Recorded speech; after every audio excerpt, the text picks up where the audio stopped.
Okay, let's start. I'm sorry that I didn't post the announcement before the last class, and we have no meeting in the last class, so let's do the presentation in this class. Anyone want to volunteer um, Yeah, voluntarily do the first one? yeah, I can go first. Okay, you can share your screen. Sure.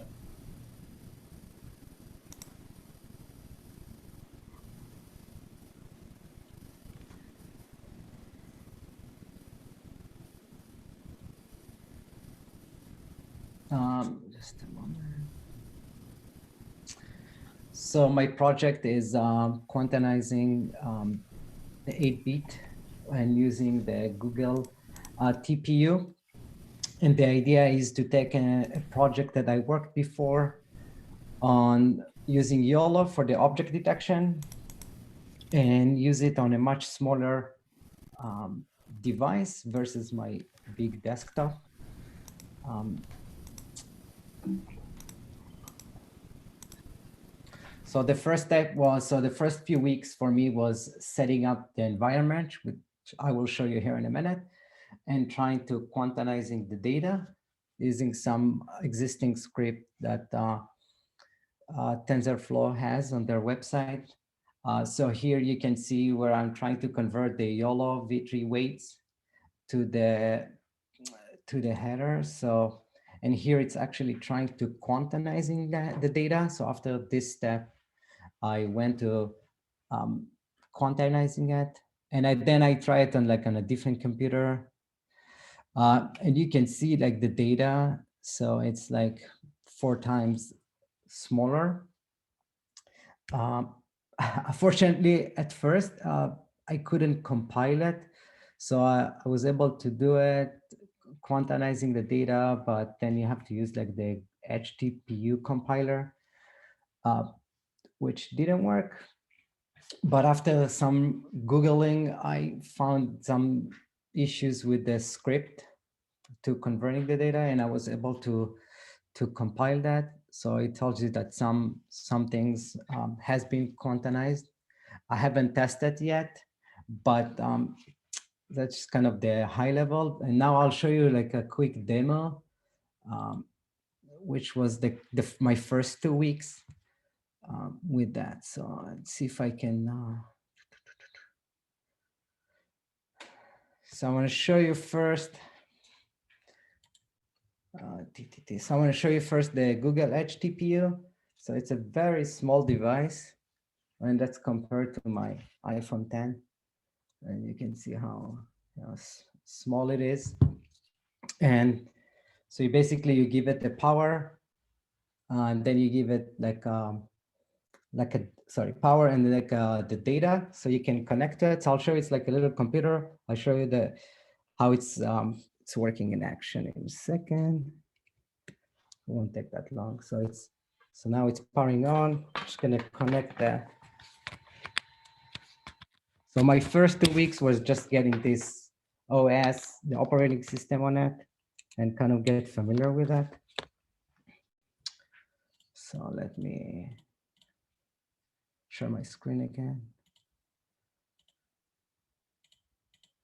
So I'll move this away.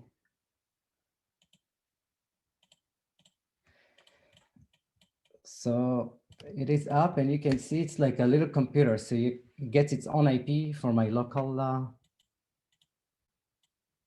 you can actually, ping it. And to SSHs, I'm just gonna do. So it's a live demo. Hopefully things will work. So right now I'm in the device, and it's like it has its own operating system.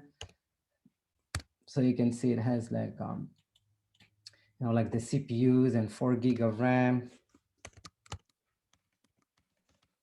So on file system, and it's running this Mental, which I wasn't familiar. It's a lightweight version of Ubuntu. So so they have like some basic demo. So I was able to play with that. So you can see, it tells you you can switch between TPU and CPU. So I'll show you what I've got so far.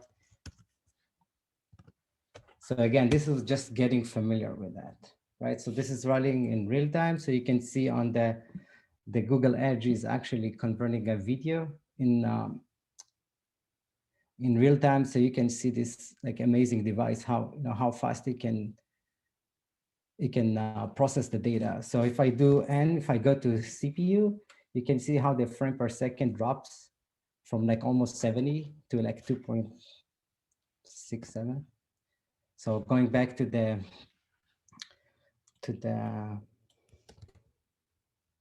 TPU, which is very promising. I'm hoping my data will work. I don't know if that's fast, but close enough. So another thing is you can. What's the performance difference between the CPU and the TPU? Again? Yeah, you can see that, right? So if I go,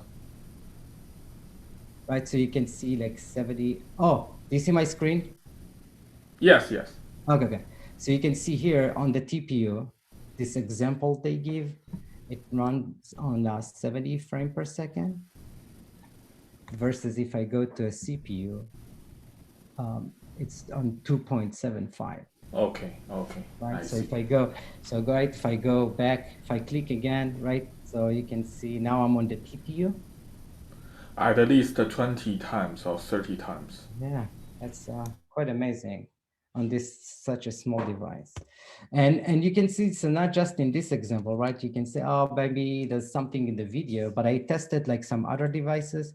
So let me just run 2 more examples pretty quick. I'm just gonna do that. So I'm gonna, so here, oh, no. So I'm just gonna connect like a video cam for this. Just a second, just to, at first, before I started it, I wanted to make sure I can, this thing is actually works as Google promised. So I connected an external webcam. Let me connect to it.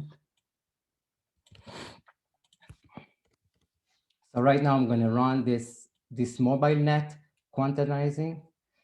Let's see. Oh, no, that's not what I meant. Let's see if it works. So you can see in real time, again, look at the frame per second. It has like a specific data set that it recognizes like 80 objects. So you can see it says like monitor, and look That's how cool. fast it is. This is like on this little device right here connected. That's cool. This is like so fast. Even my 1080 with YOLO wasn't that fast. So, and it's a little bit, I don't know why it's not so clear, but it's pretty awesome. I was very excited about that. Good, good. Yeah. Let me see. And same thing. So my whole point was when I did that was detecting like a specific object. Yeah, I had this issue before. So you get some issues here with that, but let me see if I can.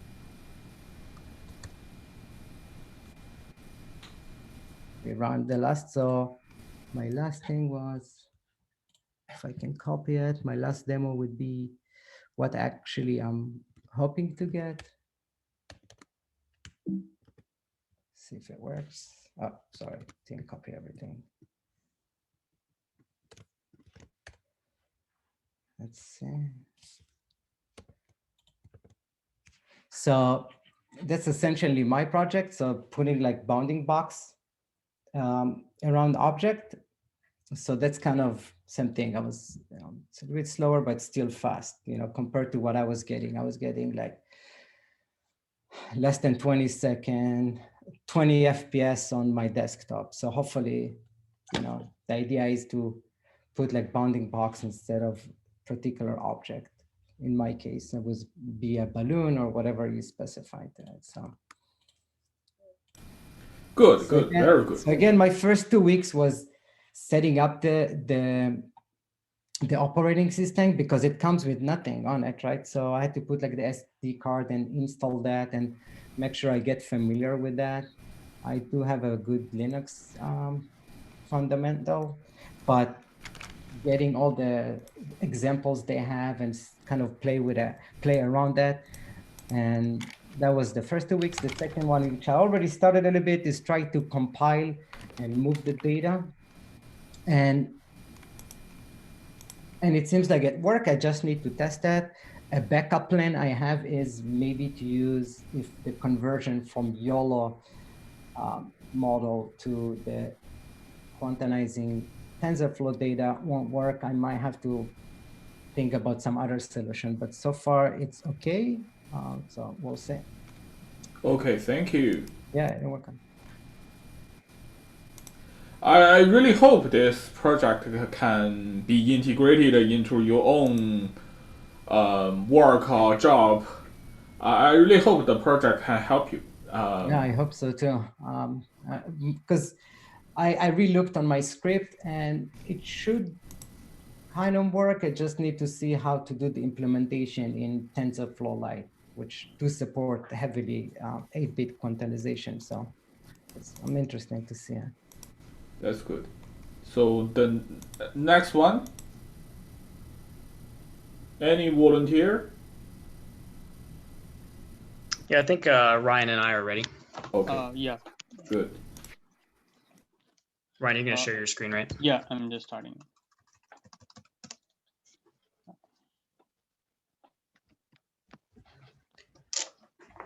We can see it. Okay, let me just.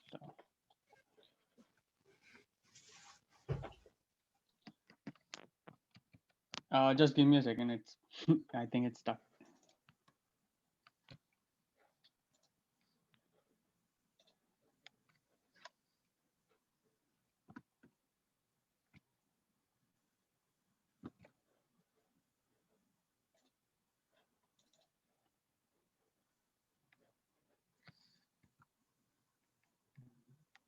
Am I audible? Yeah, we can hear you. Okay.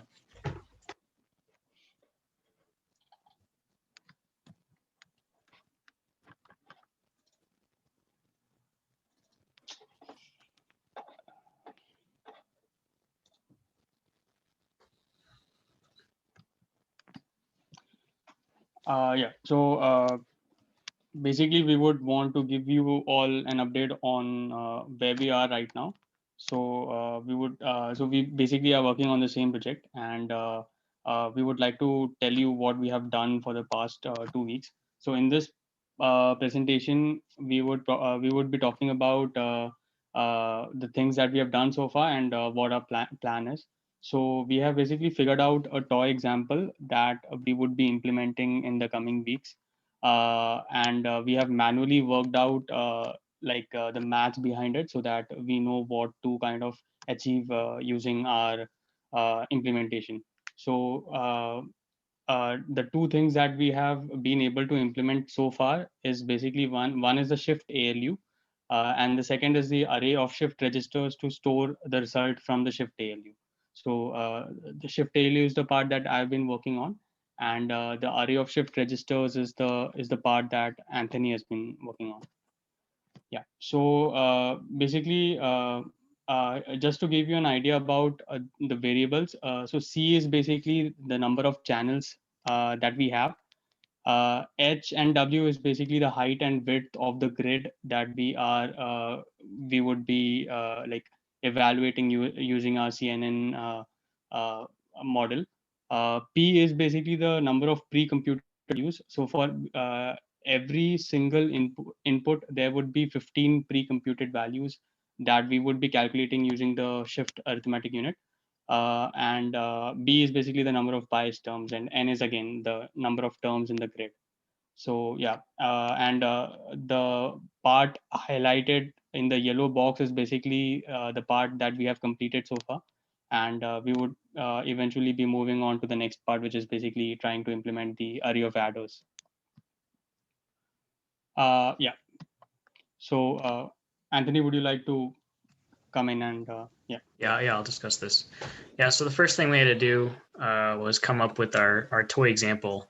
So we had our end goal clearly laid out for us, and it forced us to make some design decisions along the way.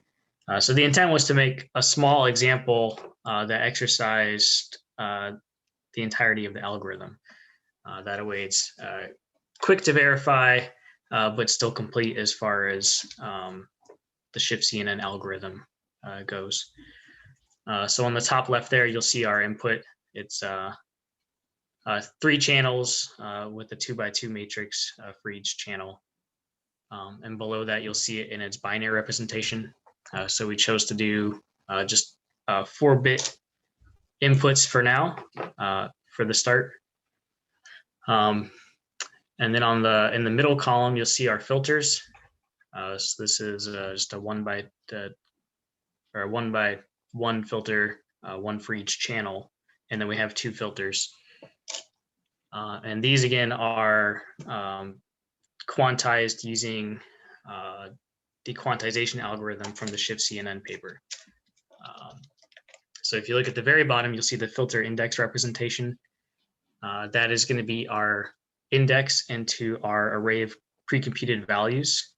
The first value would be the first value selected from the pre-computed values, and then the second value is the second value selected. So those are represented in binary in the middle above that, the filter binary index representation. So those will be our basically index operation for our multiplexers that we'll be implementing next. Well, this toy example is very good. I mean, this can help you to debug your circuit and your application. Good. Yeah, that was the intent, to make something small and simple so we could easily and clearly see errors quickly. Yeah, this is very concrete progress. Thank you. Thank you. Yep, and so the output is on the right column there. So we actually chose to do a 4-bit input and an 8-bit output, but it turns out that the 8-bit output isn't large enough to hold all of the shift values that we actually compute, since we chose to do 7 shift operations. So we actually do get some loss just because we chose an output that was smaller than our granularity is on the shift ALU. But right now that loss is pretty limited, and it's not a correctness error. It's just the output size we chose was a little bit too small. So that's something we can look at fixing in the future. Okay, next slide, please. So this is just the shift ALU. So on the left-hand column, you'll see our input values from our toy example, and then these should be the output values that we get from our shift ALU. Again, this was just made just so we could verify our circuit design. Okay, yep, back to you, Ryan. Yeah, so shift ALU, while implementing the shift ALU, what we try to do is, so basically we try to make it as simple as possible, and then whatever, like we could build on top of it using the components. So the shift ALU is basically taking in 1 input, and for every 1 input that it takes in, it gives out 15 outputs. And all it is basically doing is it is taking in a signed input.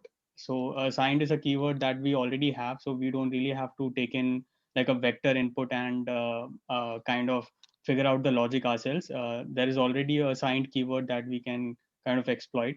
So we are taking it as a signed input, and then we are basically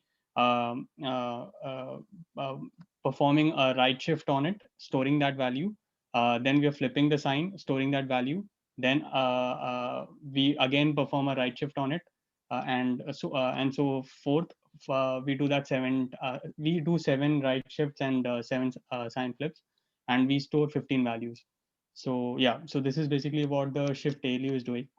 Now we have to do it for a tensor that is basically of the size 3 into 2 into 2, which is basically 3 channels into 2 into 2, which is the size of the grid. So that is we have to do it for 12 data points. And yeah, so we would be implementing that using basically the component design. Yeah, so that's pretty much about the Shift ALU. Back to you, Andy. Okay, so I worked on the array of shift registers. So this is used to store the output from the shift ALU, so it can be passed on to the rest of the circuit. So this shift register has 45 inputs, which is the 15 pre-computed values times 3, since there's 3 input channels. And it stores them 4 values deep because we have 4 x values, which is our height times our width. So we have to compute each x on the shift ALU individually. And then once we've computed all 4 x values and stored them in the array of shift registers, then we're ready to pass it on to the rest of the circuit, which has an array of multiplexers and adders to sum them up. So to make this, I first implemented a shift register that outputs 8-bit values and stores them 4 values deep. This is pretty easy to implement with just standard logic vector type for the ports. I also learned about array types from this vhdlwiz.com, which came in handy on the next slide. So the next thing I did was I connected 45 of those 8-bit 4-value deep shift registers together to make my array of shift registers to hold all the values I needed. However, at first, even though I had learned about the array types from that resource I linked on the last slide, I didn't use them initially, which led to very redundant and repetitive code. So if you look at the bottom right, where I define my entity array shift register 45 wide 4 deep, the first time I implemented this, I actually had 45 inputs followed by 45 times 3 outputs all in my port list. And I was a little frustrated at how redundant and repetitive that VHDL code seemed. So I finally went back and used the array type that I had learned about but not implemented, which you can see at the top. So I found this pretty handy. I was able to define an input buffer type, just called input buffer, and it was an array of 45 values of standard logic vectors, which are the 8-bit values. So once I finally used this, it greatly reduced the size of my entity definition here. Another problem I had was on the test bench. I didn't use a for loop initially. I was manually assigning all the values individually instead of just using a for loop. So that helped reduce the size of my code. However, I still have one issue with my code. It's functional and it works. But I'm not very satisfied with this architecture I wrote for the array of shift registers here. So you see, I have 15 copies of the same subcomponent. And I haven't done too much research into how to make this a little less repetitive or redundant. But that's something I'll look into in the future if I have time. Okay. And this is just the test bench output. So we can see after we read in the 4 values that'll be computed by the shift ALU, then they're all stored in the shift register at that 45 nanosecond mark and ready to be read by the rest of the circuit. Okay. I mean, good. You have very concrete plan. Actually, you have already implemented a lot. So I do see this will be a very successful project. Thank you. Yep, and this is just the last thing. We just have our updated schedule. We decided to break up the array of multiplexers and adders. Originally, we had Ryan doing both of them, but since I did the shift ALU and that's the input to the array of multiplexers, it seemed like it'd be easier for me to take that on. Okay, we didn't talk about the VHDL or some advanced feature of VHDL, because some projects will not use VHDL at all. So if you are interested in those features, you can email me so that we can talk about this offline. Okay, sounds good. But the way you implemented your project is good for me at least. Okay, thank you. Thank you. Next group.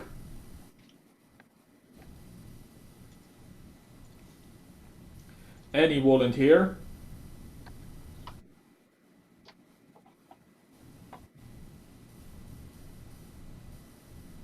So if no volunteer, you know, all the other students have to do the presentation next class. Is that okay? I can Yes. do the presentation. Okay, you can share your screen. You can start.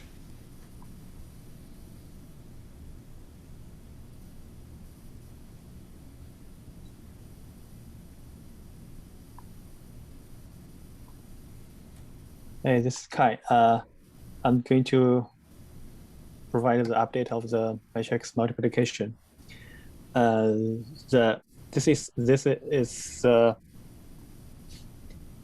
breakdown of the matrix multiplication and the process of how to run the matrix multiplier.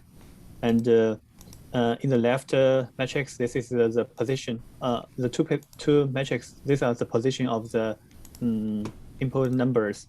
And in the right matrix, this is the output of the calculations operation of the different input position. And in the down below, I have write down the process to run the matrix operation. Different position are running the multiplier first and add these two together to get the first result. These are the positions that is going to used infer the code. The most important operation in the matrix is to perform the multiplex. And after that, we do run the adder to add the two together to get the first result and to get the different result in the matrix. To perform the multiplex,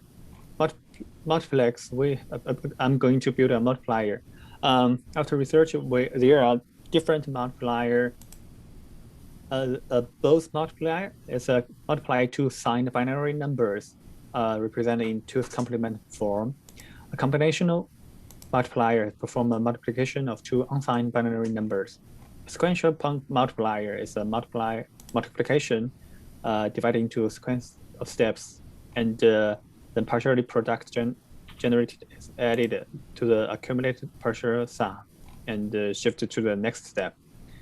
And working tree multipliers reduce the number of partial products and use the carry selected adder for the addition of partial product. And the array per multiplier is the multiplier circuit is based on the add shift algorithm. And the shift and add multiplier is a normal multiplication process. In this project, I'm going to use the array multiplier. The advantage of 4x4 array multiplier is it can minimize the complexity. It's easily scalable and easily pipeline, and it has a regular shape and it can easily be placed and route. What's a 4 multiply 4 array? No. It's this way. It's a 4 byte times 4 byte array multiplier. No, it's a 4 bit multiply 4 bit. Yeah. 4 bit multiplier. Okay. Yeah. The disadvantage is a high power consumption and more digital gate. This is an example of 4 byte binary multiplier process, while 13 times 11 is do the first 13 and do the second 13 with a left shift, with the right shift, and do the addition to the add operation. While in the binary, we do the first digit, the last digit to run the copy of the first multiplicand, and then shift and do the second multiplier times the multiplicand, and then add them together to get the temporal result, and then do the shift and run the multiplier to the multiplicand, the third partial product, and add them together and do the for last shift and add. Finally, we get the result of the multiplication. To subtract the real binary number, I replace it with the x and the y, and each of the in the result, each of the digit can be summed up to in the column, like a P0 is the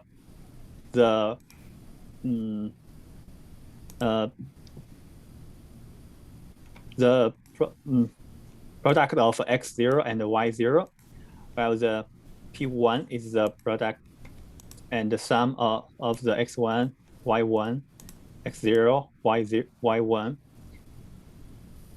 by and in this way, I can. This is more easier to understand how I can get the final result. And in this form, I can design like the circuit in right here by input the different value of x and different value of y. And get the P0, P1, P2, P3, and until the other result with the full adder and the half adder. This is the diagram going to implement, and this will be the code that is going to be is used. It's not very like. It's manually inputted, not using the simplified for loop. It can work. And the next step is to connect to the multiplier to the matrix multiplication in the first slide, and then simplify the code. That's all I have for today. I thought you talk about how to build a multiplier. Yes. But you didn't talk about how to do the matrix multiplication. Yes, matrix multiplication is in the in here. So it's just 2 multiply 2 matrix. Yes. Then you can focus on the multiplier first. Yes. You can do a very good multiplier. Then you can extend this one to a matrix multiplication unit. Yes. The process I have done is to finish the multiplier. It's a 4 byte times 4 byte multiplier. Yeah, and then the next task for me is to form a matrix multiplication, matrix multiplier. My suggestion is to focus on the first one. Okay. Okay, sure. Thank you. Do we have the next group? If no, we can finish the presentation next Wednesday. This Wednesday. I'm sorry. Next lecture. Thank you. Thank you very much. Thank you.